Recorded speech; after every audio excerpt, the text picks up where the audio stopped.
نحمده ونصلي على رسوله الكريم اما بعد فاعوذ بالله من الشيطان الرجيم بسم الله الرحمن الرحيم انما المؤمنون اخوة صدق اللہ العظیم۔ میرے انتہائی واجب الاحترام سامعین و ناظرین، آج کی گفتگو کا موضوع گلوبل سمود فلوٹیلا کا قافلہ ہے۔ دیکھا جائے تو مسلمانوں کو، مومنین کو آپس کے اندر بھائی قرار دیا گیا ہے۔ اللہ جل جلالہ قرآن کریم کے اندر ارشاد فرماتے ہیں انما المؤمنون اخوہ، کہ مومن آپس کے اندر بھائی ہیں۔ آپ صلی اللہ علیہ وآلہ وسلم کا فرمان موجود ہے المسلم اخو المسلم، کہ مسلمان کا بھائی ہے۔ اسی طرح حضور صلی اللہ علیہ وآلہ وسلم کا ایک اور فرمان موجود ہے کہ جو مومن ہیں کجسد واحدہ، ایک جسم کی طرح ہیں۔ ان اشتکا عینہ اشتکا کلو، اگر ایک جسم کے اندر آنکھ کو تکلیف ہوتی ہے پورا جسم اسے محسوس کرتا ہے۔ ان اشتکا رأسہ اشتکا کلو، اگر سر کے اندر تکلیف ہوتی ہے پورا جسم اسے محسوس کرتا ہے۔ یہ نہیں ہوتا کہ باقی اعضاء اسے محسوس نہ کریں۔ تو اسی طرح آپ صلی اللہ علیہ وآلہ وسلم نے مومن کے ساتھ مثال دی ہے کہ یہ ایک جسم کی طرح ہیں۔ تو لہٰذا اگر غزہ کے اندر، فلسطین کے اندر ظلم ہو رہا ہے تو ہم مسلمانوں کو یہاں پر محسوس ہونا چاہیے تھا، ہمیں ان کی مدد کے لیے نکلنا چاہیے تھا، لیکن کیا ہوا؟ فقط زبانی جمع خرچ، فقط زبانوں کے ساتھ ہم نے نعرے لگائے، کوئی عملی قدم نہیں اٹھایا۔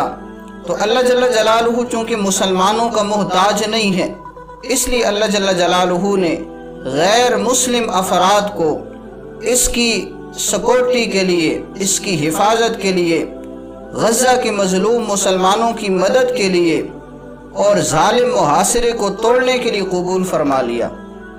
گلوبل سمود فلوٹیلا یہ قافلہ چل رہا ہے، تو اس کے اندر 5-6 افراد صرف پاکستان سے تعلق رکھنے والے ہیں، اور اسی طرح اس کے اندر 60% تقریباً غیر مسلم افراد ہیں، مسلمان نہیں ہیں۔ لیکن ظلم اتنا ہو رہا ہے کہ انسانیت اس ظلم کو دیکھ کر شرما گئی ہے، جس کی وجہ سے وہ خود ہی غزہ کی طرف، فلسطین کی طرف اس ظالم محاصرے کو توڑنے کے لیے نکل پڑے۔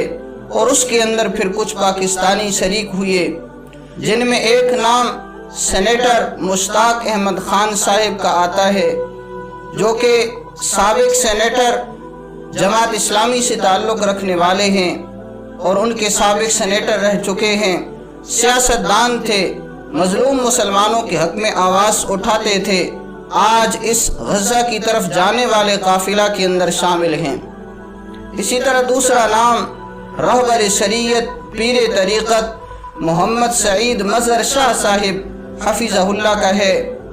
یہ آزاد کشمیر سے تعلق رکھنے والے ہیں، یہ بھی سیاستدان ہیں، اور اسی طرح وہاں پر وزیر اطلاعات کی خدمات سر انجام دے رہے تھے۔ لیکن اللہ جل جلالہ نے اس غزہ کی طرف جانے والے قافلہ کے اندر ان کو بھی شامل فرمایا، انہیں بھی قبول فرمایا۔ اسی طرح ڈاکٹر محمد اسامہ رضوان صاحب یہ بھی اس قافلہ کے اندر شریک ہیں۔ دیگر 1-2 ٹک ٹاکرز ہیں، ایک مولانا خطیب الرحمن صاحب ہیں جو راولپنڈی کے اندر جامع مسجد کے خطیب ہیں، جید عالم دین ہیں، کئی زبانوں پر عبور ہے، یہ بھی اس غزہ کی طرف جانے والے قافلہ میں شامل ہیں۔ اسی طرح ایک اور نام جو آتا ہے وہ عزیز نظامی کا آتا ہے، اسی طرح ایک اور نام محمد اسماعیل خان کا ہے۔ تو یہ چند ایک افراد ہیں جو مسلمانوں کی پاکستان کی نمائندگی کرتے ہوئے پاکستان سے اس غزہ کی طرف جانے والے قافلہ میں شامل ہوئے ہیں۔ باقی مسلم ممالک سے یا پاکستان سے کوئی فرد شامل نہیں ہوا۔ تو دیکھا جائے اللہ جل جلالہ مسلم ممالک کا محتاج نہیں ہے، اللہ جل جلالہ نے غیر مسلم ممالک کو اس کے لیے کھڑا کر دیا۔ اسی طرح گلوبل سمود فلوٹیلا کی سیکورٹی کے لیے جب مسلمانوں نے مدد نہ کی، اللہ جل جلالہ نے اٹلی اور دیگر غیر مسلم ممالک کے افراد کو قبول کیا اور انہوں نے گلوبل سمود فلوٹیلا کی حفاظت اور سیکورٹی کے لیے اپنے افراد دیے ہیں، اپنے جہاز دیے ہیں۔ تو مسلمانوں ہوش کے ناخن لو، مومن کے اندر آپس میں بھائی تھا، وہاں پر تکلیف ہے ہمیں یہاں پر محسوس ہونی چاہیے تھی، لیکن ہم ان کی تکالیف کو محسوس نہیں کر رہے۔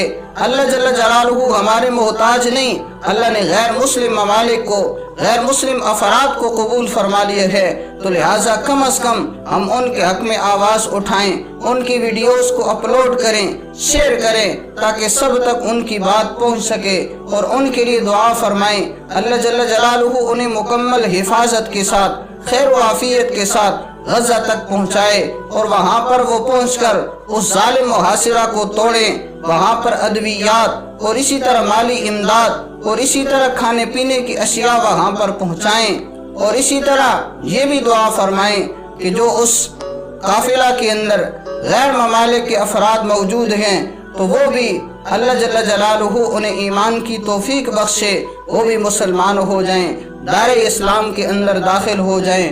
تو یہ کم از کم ہم ان کے لیے دعائیں فرمائیں اور کم از کم اپنی آواز ان کے حق میں اٹھائیں۔